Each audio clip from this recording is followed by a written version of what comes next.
Who are the Southern Ndebele people? The Ndebele people's history is connected to the Bantu migrations from the East Africa's Great Lakes region to the south. The Nguni Bantu peoples crossed the Limpopo River into modern-day South Africa and eventually integrated with the indigenous Khoisan people. When the Kingdom of Zimbabwe collapsed around 1450, two major groups arose south of the Limpopo River. The Nguni, who inhabited the eastern coastal plains, and the Soto Tswana, who resided on the interior plateau. In the period between the 1400 and 1800, these two groupings separated into smaller, distinct populations. One of the Nguni leaders, Ndebele, was living with his people in the Bhaca and Hlubi territory south of the Drakensberg Mountains. This area was called uKhahlamba. The capital village in this area was known as eLundini. Chief Ndebele had separated from the bigger Mbo clan and formed his own reign over his people, who eventually chose his name as the name of their nation. The Southern Ndebele people's history can be traced back to Ndebele, who fathered Langa. Langa begot Mtungwe, not to be confused with Khumalo Mtungwa, who is the son of Mbulazi. Mtungwe begot Jonono. Jonono begot Nanasi. Nanasi begot Mafana. Mafana begot Mhlanga and Liboko. And Mhlanga begot Musi and Skube. Mhlanga's grandfather Nanasi was resistant to toxins. According to oral history, Nanasi ate harmful fruit on the top of a nearby hill, only later finding out that the food did not harm him. Today, the claimed site is known as Vutiswini, from the word Ubuti as Swini, which roughly translates to a poisoned stomach. Oral tradition does not explain why Nanasi ate harmful fruit in the first place. Following the death of his father Mafana, Mhlanga ascended to the throne and led his people across the Vaal River, heading northwest, eventually settling in an area near Randfontein. Mhlanga constructed a new capital later named Emhlangeni, now Mohlakeng, which means Mhlanga's site, and remained with the Ndebele until his death. Musi's kraal was located in Emhlangeni, a site named after his father Mhlanga, which is currently referred to as Randfontein, Mohlakeng. While in Emhlangeni, Musi noticed that the area was becoming increasingly hostile from the Soto to the west, who were not pleased with the Nguni Ndebele settling so near to their borders. Musi eventually relocated the Ndebele and pushed them north, crossing first the Jukskei River and then the Henops River. After locating the source of the Epis River, Musi's Ndebele migrated north along its banks through Wandabumput and settled in the hills north of Wandabumkop. On both sides of the river, in the 1600s, Musi established two towns on this side. The first one, Kwamnyamana, the place of black rocks, existed as the Ndebele's new capital and was located on the eastern bank of the Epis River. The second settlement, Emaruleni, named for the abundance of marula fruit trees, was located on the western side of the Epis River. Musi's Ndebele would establish a prosperous homeland at Kwamnyamana, trading with the Bakwena and the Bakhahla to the west.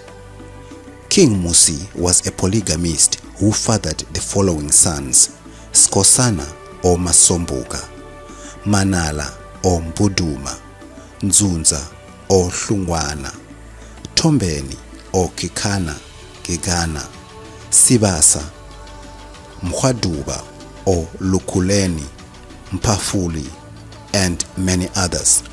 The firstborn son of Musi was Skosana from the third wife. His other name was Masombuka. The name Sombuga means to begin. That is why the first son was called Masombuka. Manala was the first son of the great wife and Nzunza was the son of the second wife. According to Ndebele's custom, the heir to the king's throne is the firstborn son of the great wife. Therefore, Manala was the heir to the Ndebele monarchy. By the time his great wife died, King Msi was blind and ailing from old age. His surviving second wife and Nzunza's mother nursed him. Msi was concerned about the Ndebele nation's kingship due to his advanced age. Msi did not want Manala to be the king of the nation, so one day he asked Manala to visit him in the early hours. Msi then instructed Manala to go and hunt for the wild beast, Imbuduma, and this was a ploy to keep Manala away from the household to hand over the kingship to Nzunza. After Manala had left to hunt, Msi instructed his wife to call her son Nzunza. King Msi then handed Nzunza the Namrali item, which represents the title of accessory to the throne and was customarily passed down from king to successor. This item, known as Namrali, was a strange object that cried like a kid and was employed to protect the king. Msi understood that if he died normally, the monarch would descend to Manala. Therefore, he gave the kingship to Nzunza while he was still alive, which was unusual. Msi instructed Nzunza to organize a royal meeting, Imbizo, and inform the nation that he was the king, as well as to leave Kwamnyamana with his followers. Many people believed him, but some did not want to follow him. Nzunza went with a large group of followers. When Manala returned from the hunt, he noted that Nzunza had received the Namrali. He proceeded to meet his father. His father informed him that he had already handed over the Namrali to Nzunza. Manala convened a royal meeting in Mbizo with the few remaining and informed them that Nzunza had stolen the Namrali. Msi then orders Manala that if he truly wishes to be king, he must go after Nzunza and bring him back to the royal household. If Nzunza refuses to return, Manala has to kill him. Manala met Nzunza, who was with his half-brothers Tombeni, Okikana, and Skosana Masombuga in Masongololo near Kulinan. The two sides clashed. Manala and his supporters returned home to refill their supplies. When they returned, they met Nzunza at Balule, Olifants River. Manala did not kill Nzunza. Instead, an elderly woman named Nokoli from Nguni household mediated between the two brothers. An arrangement was organized in which Manala handed his throne to Nzunza. It was also agreed that their daughters would intermarry from now on, a practice that eventually died out. The accord was named Isivumelwano Sakonokoli, and the Nguni family was eventually named Msiza because they prevented Nzunza and Manala from killing each other. Nzunza never returned to the royal palace. Instead, he settled across the Olifants River with his followers. Manala returned to Kwamnyamana and both reigned independently. Dlomu Skube's son moved to Emboland and established the Ado-Ndlela in Hlubiland, which was eventually governed by King Matiwane of the Hlubis. Some of Dlomu's people later joined the Manala and Nzunza under the name of Skosana. Mkhwaduba established a Botswana traditional community and founded the Bahwaduba clan. Mkhwaduba of Bakhahla, Balekuleni. Tombeni left to join Nzunza, but eventually settled along the Olifants River and founded the Kekana traditional community in Zebediela, known as Matebele or Molehlane, and later the Mtombeni traditional community among the Batsonga. Sibasa left to join the Bavenda community and became known as Chivase among the Venda people. Mpafuli, later Mpapuli, joined Sibasa and took over the leadership of the Bavenda traditional community.